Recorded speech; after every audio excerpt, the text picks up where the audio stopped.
Bianca Belair has been continuing her teasers and has an opportunity to do something major. So we'll see what that's about. We'll also see what's new for Finn Balor, Dominik, and more.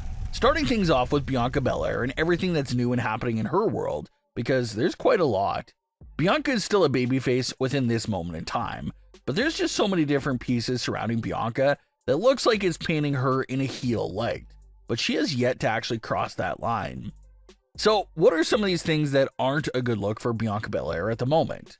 Well, conveniently enough, as soon as Jade Cargill and Naomi fully engaged with each other and started their feud, Bianca Belair is all of a sudden nowhere to be found on her original brand, that is Friday Night SmackDown. Bianca belongs to SmackDown, but since she won the Chamber and is the #1 contender for the world title, she has thrown Naomi and Jade's issues to the side and is no longer giving them any thought or assistance to their situation. And that's a tough call. You can chuck it up as Bianca just putting herself first. She won the Chamber, so she's just focusing on the opportunity that she earned and forgetting about everything else. Nothing wrong there. Or you could chuck it up to as Bianca Belair becoming a bit selfish and so self-centered that she doesn't care at all what Naomi and Jade do with each other. During their recent social media exchange of words, Jade Cargill did call out Bianca Belair for vanishing from SmackDown when she's needed the most right now for the current situation with Naomi. Jade Cargill posted to Bianca that her sisters should come first, especially since the story is so focused around Naomi doing all this for Bianca Belair. Jade Cargill said it's a sad story how Bianca switched up on her like this.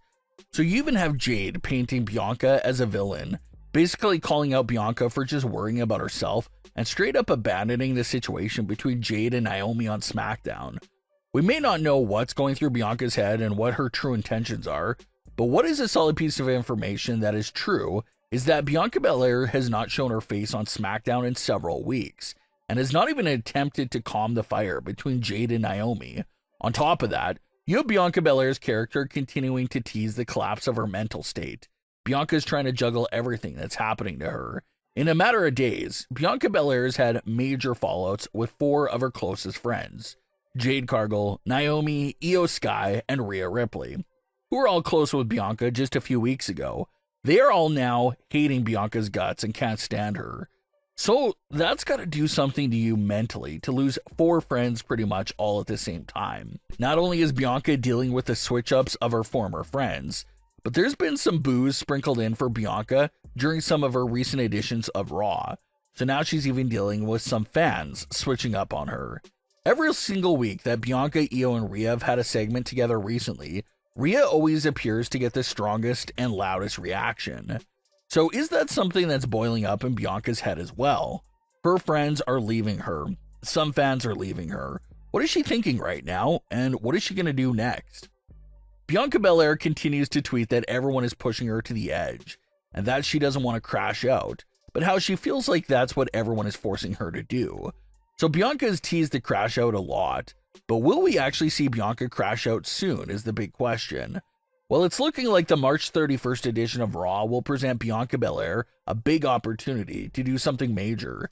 Adam Pearce announced that it will be Iyo Sky versus Rhea Ripley for the world title on Raw, with the winner once again going to face Bianca Belair at WrestleMania. But the added twist to Rhea and Iyo's rematch is that Bianca Belair will now be the special guest referee, meaning that the outcome of this match and her WrestleMania opponent is quite literally under her control. Bianca claims she has no preference who she will face at WrestleMania, but with the control and power that comes with being a special guest referee and pretty much controlling your destiny for who you face, you can't help but wonder if Bianca will try and do something sneaky here as the ref in order to get her real desired opponent. Rhea's theory for several weeks has been that Bianca is avoiding her and doesn't want to face Rhea.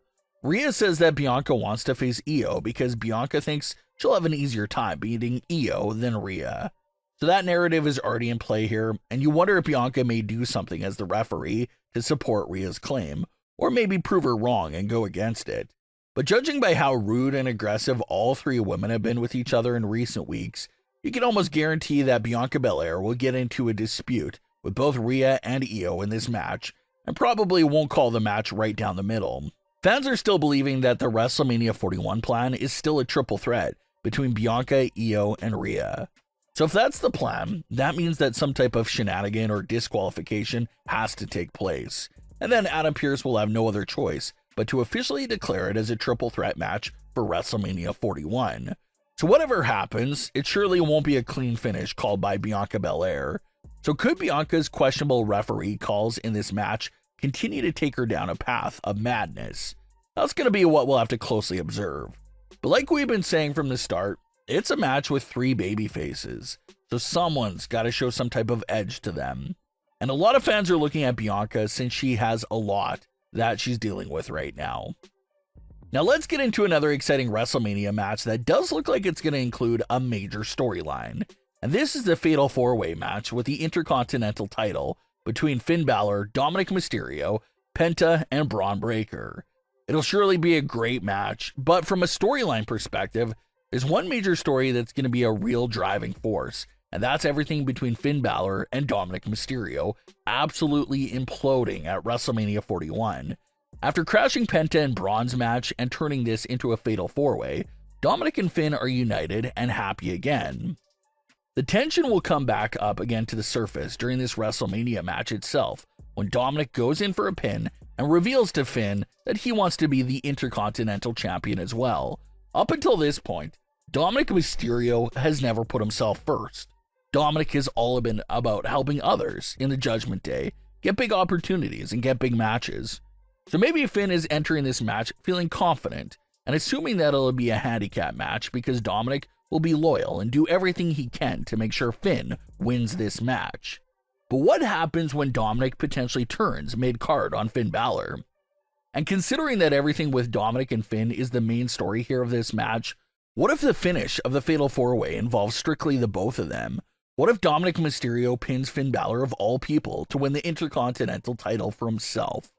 Bron Breakker and Penta lose the match, but are technically protected from taking the pin, while Dominik pins Finn Balor for the title and to reveal that this was just a big scheme and plan all along. Dominik was never trying to help Finn Balor win the title. He was just setting up the right opportunity for himself so that he could become Intercontinental Champion, not Finn Balor. And you got to assume that Dominik pinning Finn Balor for the Intercontinental title in a Fatal 4-Way would be the last straw for when it comes to Finn Balor being in the Judgment Day. Dominik and Liv have matching gold, all while it literally came for the expense of Finn Balor, and this whole elaborate plan that he was not aware of. So we'll see if Dominik can outsmart Finn Balor in that fashion and pull off this Intercontinental title heist. But what are your thoughts on today's stories? Leave your comments below. Don't forget to subscribe with all notifications on, and leave a like if you enjoyed. Thanks for watching, guys.